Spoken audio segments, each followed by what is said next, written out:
It is right now time for Food for Mood with Dr. Judy Wurtman. Judy, the co-author of the Serotonin Power Diet, serotoninpowerdiet.com. Also, Simon Loses Tummy, and her latest book, Before Her Voice Was Still.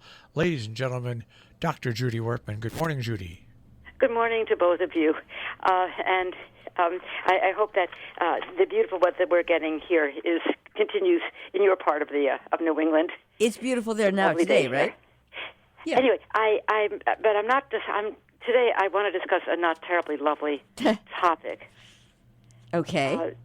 The topic of bulimia, which if anybody has watched any episode, well, not any, but some of the episodes of The Crown, the I think fourth season of the life and times of Queen Elizabeth II on Netflix, you will have been exposed to scenes of Princess Di both binging and purging in a typical fashion for anybody who has bulimia. Bulimia is an eating disorder that is characterized by somebody consuming not just a lot, but excessive amounts of food in a very short period of time, and then very quickly, if possible, thereafter purging, which means in stark terms throwing up, basically, or sometimes for people who are called exercise bulimics, exercising in a frantic way until they feel they have worked off all the calories that the food was bringing into their stomach.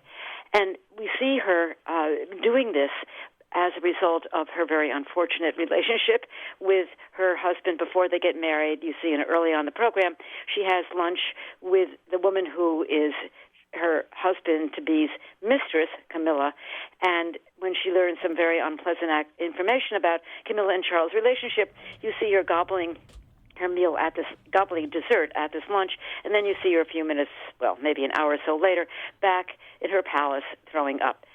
And the information that is presented to the show is accurate, and if you go and look at any of the descriptions of why people engage in bulimia, you see that the kinds of behavior that she was showing, which is anxiety and depression and helplessness and frustration, feeling that there's no escape, are very typical of some of the feelings that really propel people into eating a great deal of food. And then because they don't want to gain weight, and this is also part of her own scenario, her remark by her husband-to-be or husband at that point that she's getting a little chubby, or the adulation of the public that she has this perfect figure, beautiful face, etc., makes her realize that she absolutely cannot gain any weight. She has to be extremely fit and look not just normal but actually thin. And so how can she possibly keep that food inside her body because it may cause her to gain weight? So, of course, she throws up. And this is very typical of people who have bulimia. So all of this has been known for many years. And one of the things that Princess Di did was bring it to public attention, although she kept it secret for a long, long time, 15 years or so. The problem is when you look at what is understood about bulimia, there really isn't anything that makes really any sense. There are therapies. There's talk therapy. There is, sometimes antidepressants.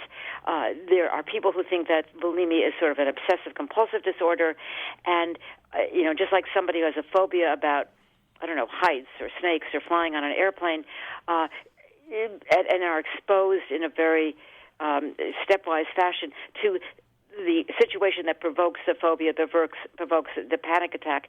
People who have bulimia sometimes are forced to eat, well, not forced to eat, but they're told to eat a certain amount of food that they really fear being in their bodies, and then they're prevented from throwing up. And, the result is, look, see, it didn't do any harm to you, you're fine, so you can eat again tomorrow and not throw up. Whether that works or not is sort of dubious. But despite all of these various therapies, and you go online, you'll see all sorts of inpatient, outpatient programs for this, no one really understands why. Why are people compelled to eat gigantic amounts of food? I mean, I'm not talking about, what we might do sometimes, which is a mindless eating, start eating a bag of potato chips and realize we've eaten half the bag, or start munching on some cookie crumbs and realize we're eating the whole cookie instead, or seeing a leftover pie, let's say after Thanksgiving, in the refrigerator and sort of eating half the pie rather than maybe another slice. Many people do that, and they don't respond by eating much more to fill their stomachs up so they can't put another bite in.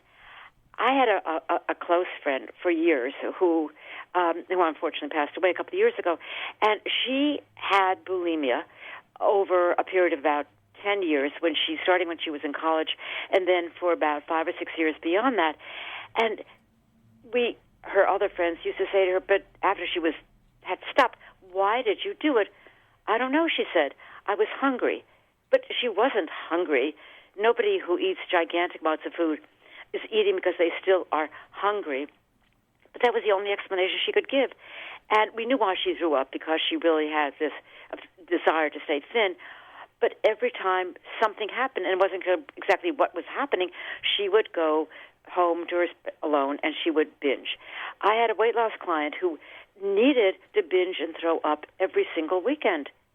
Again, I dealt with I really wasn't very effective, how to stop her from doing this, but we could never get at why this is propelling her to throw so much food in her stomach. And that is what is simply not understood. I thought, well, maybe if people actually who are bulimic ate a small amount, of course they won't because they're eating so quickly, and maybe, it was actually digested because what they're eating are carbohydrates. They're not binging on kale and spinach and bean sprouts. Maybe it's because they're seeking a way of increasing serotonin to make themselves feel better. So if they actually kept the food down, maybe there would be more serotonin and they would be able to not continue on with their binge.